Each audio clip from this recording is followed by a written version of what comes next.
Welcome back, everyone. We're diving deep today. And, this one's going to be a little different. Oh. Yeah, it is. It is. We're going to be talking about Manan. Right. Which is, like deep contemplation. Right. With insights from Osho's commentary on the teachings of Guru Nanak Dev. So this is going to be a journey. Yeah. And to understand where we're going, we first have to kind of understand what Manan isn't. That's a good place to start, yeah. Yeah. It's really interesting, how Osho contrasts Manan with vichar. Okay. That kind of everyday thinking that just kind of skims the surface. He uses this really vivid analogy of swimming on a lake.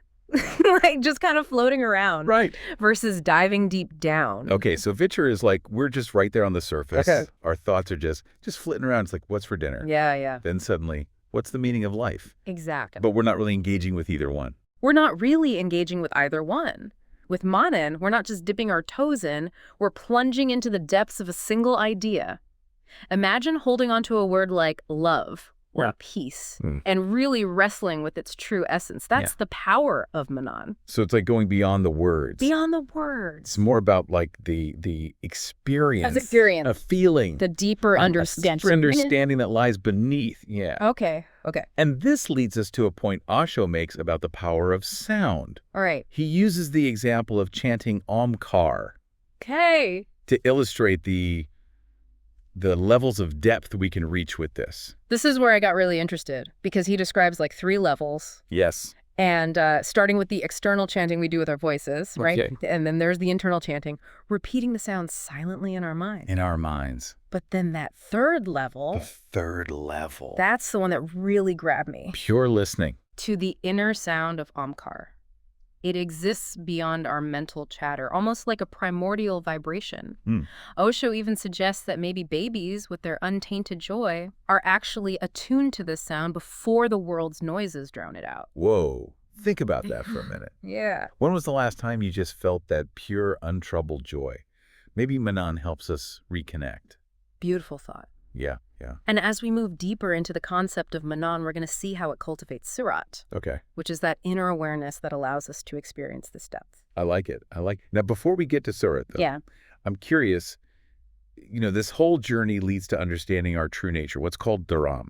Yes. So can you explain what dharam means in this context? Yeah. Think of dharam as your core self, your true self, unburdened by all the external pressures and expectations. It's that inner compass that guides you towards your true purpose. Right. And Osho argues that Manan helps us peel away the layers of conditioning to reveal this core self. So it's kind of like we're starting by understanding what Manan isn't. So like the superficial thinking, the vichar. Exactly. Okay, and then from there, we'll see how it works. Through sound, this idea of Surat, and then finally... where it leads us. Yeah, uncovering our dharam and all that comes with it. And to really grasp the power of Manan, we need to explore how it impacts our awareness, our actions, and even our understanding of concepts like family and fulfillment. Okay, I'm hooked. But you know what? Before we dive into all that, let's take a moment to just process what we've explored so far. This idea that words can only take us so far, that's where we'll pick up next time, because it ties directly into how powerful Surat becomes on the path of Manan. Very cool. Very cool. All right, we'll be back. Sounds good. We were just talking about how words can sometimes fall short, especially when we're trying to express something really profound, like something deep. And this is where Osho brings up this idea of gunj kagur. Ah, yes, gunj kagur, the sweetness of the mute's jaggery. Okay.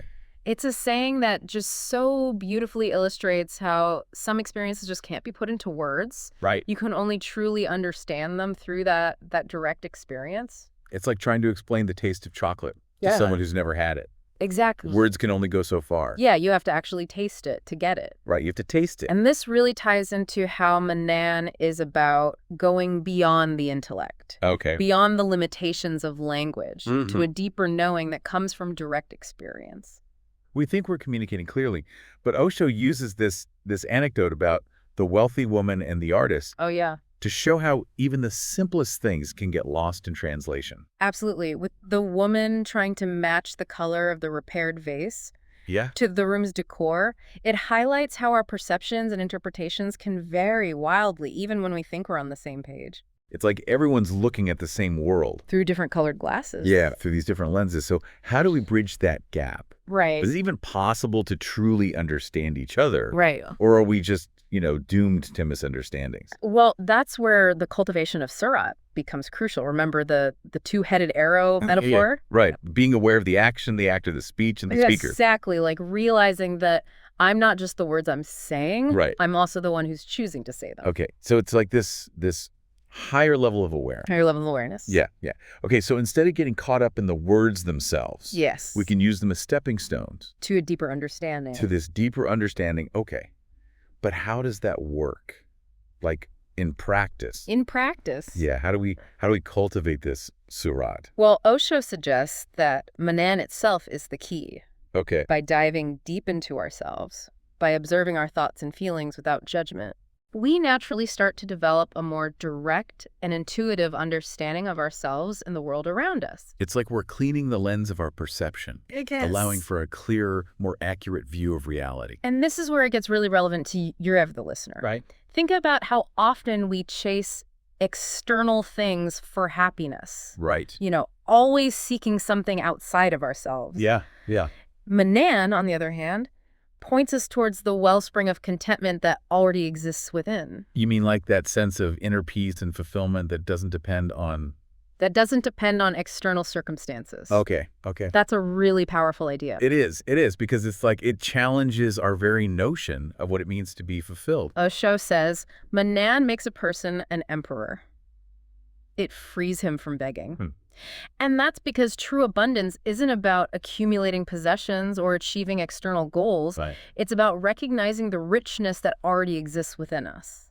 So it's not about striving for something we lack, but realizing the fullness that's already present. Exactly. Okay, that's a radical shift in perspective. It is. But how do we actually make that shift? How do we move from that state of seeking to a state of contentment? Well, that's where we delve deeper into the practice of Manan itself. Okay. And to understand this fully, we need to explore Osho's take on the role of a guru in this journey. Okay. Now, remember, guru doesn't have to be a literal person. Right. It can be a book, Yeah. an idea, a practice, anything that guides you towards that inner knowing. I think we need to unpack this idea of the guru a little bit more. Yeah. Because for a lot of people, I think it can seem a bit mystical or out of reach. Absolutely. And Osho actually provides a very practical perspective on the role of the guru in the context of Manan. He talks about a different kind of family. Okay, before we get to that, Yeah. let's just pause for a moment and let our listeners kind of digest this idea of moving from seeking to contentment. Yes. And how Manan plays a key role in that shift. Because this idea of inner contentment, it really challenges our deeply ingrained patterns of seeking and striving. Yeah.